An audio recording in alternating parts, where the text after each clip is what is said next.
Sampai di Mado, dokter sendiri dihadang, kemudian dipukuli dengan besi, kemudian digiring ke jurang dan langsung ditendang ke arah jurang. Pada pukul 9 lewat sekitar 11 menit, mereka bergerak lagi menuju ke barak yang kedua yang dipimpin langsung oleh saya sendiri sebagai ketua tim.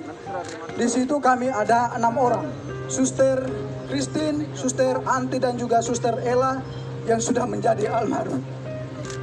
Pada saat itu juga mereka melakukan hal yang sama, menghancurkan kaca-kaca jendela dan juga memukul pintu-pintu, berusaha untuk masuk ke dalam untuk menyerang kami.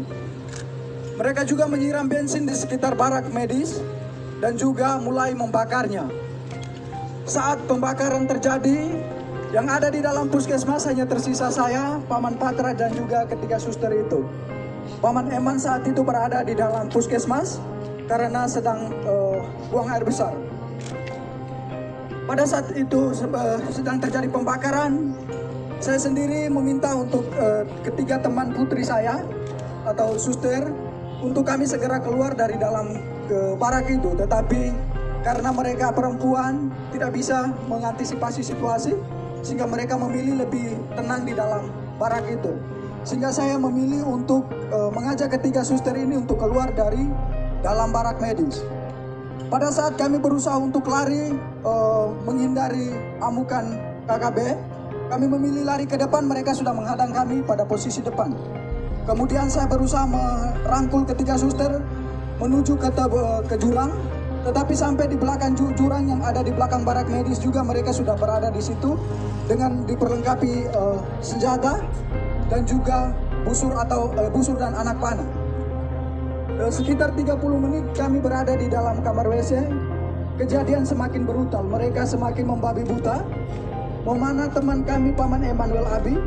Kemudian mereka mulai membakar rumah-rumah warga dan juga pasar serta bank, rumah distrik yang ada di sekitaran barak medis itu. Kejadian semakin brutal, akhirnya saya mengambil keputusan untuk kami bisa mengamankan diri. Dalam hitungan detik saja, saya sebagai laki-laki mengamankan 3 orang perempuan pastinya tidak bisa karena mereka mengejar kami dengan senjata dan juga busur dan anak panah. Tidak ada jalan lagi, kami memilih lari ke depan, mereka sudah menghadang ke samping kiri kanan dan juga mereka sudah menghadang semua. Akhirnya di belakang kami terdapat jurang yang cukup terjal, kedalamannya sekitar 500 meter dengan sudut ketajaman itu sekitar 90 derajat. Tanpa berpikir panjang, saya bertanya kepada ketiga suster itu bagaimana kita harus mengamankan diri. Mereka menjawabnya, kita lompat saja. Akhirnya tanpa berpikir panjang, saya menghitung 1 sampai 3 dan saya sendiri lompat pertama. Kemudian ketiga suster mengikuti saya untuk melompatnya. Mereka terus mengikuti kami ke bawah, kemudian mendapati suster Anti di bawah. Kemudian mereka naik, dapat lagi suster Ella yang sekarang sudah jadi almarhum. Kemudian mereka dapat lagi suster Chris. Saya sendiri mereka tidak dapat karena saya sembunyi di antara tebing dan juga akar-akar. Kemudian mereka mengumpulkan ketiga suster ini. Kemudian mereka semakin membabi buta. Mereka mulai menelanjangi suster dengan tidak membuka pakainya secara sopan, tetapi mereka menelanjanginya dengan parang tajam atau parang, langsung dipotong saja pakaian mereka, mulai dibuka dari baju sampai celana dalam semuanya. Mereka 3 ditelanjangi, kemudian mulai dianiaya secara tidak manusiawi. Paha mereka ditikam, muka mereka ditonjok, kemudian minta maaf tetapi kemaluan mereka ditikam juga dengan parah. Kejadian semakin brutal karena jumlah mereka semakin banyak. Akhirnya suster-suster ini tidak berdaya lagi. Mereka semakin lemah, akhirnya mereka pingsan. Dalam keadaan pingsan mereka dipikir bahwa mereka sudah meninggal, sehingga terpaksa mereka didorong lagi ke dalam jurang yang lebih dalam. Kedalaman jurang itu sekitar 300 sampai 400 meter. Suster Suster Christine yang didorong pertama, kemudian Suster Anti dan juga Suster almarhum atau Suster Ella. Sesampainya dibawa ke dalam jurang itu, Suster Anti langsung pingsan.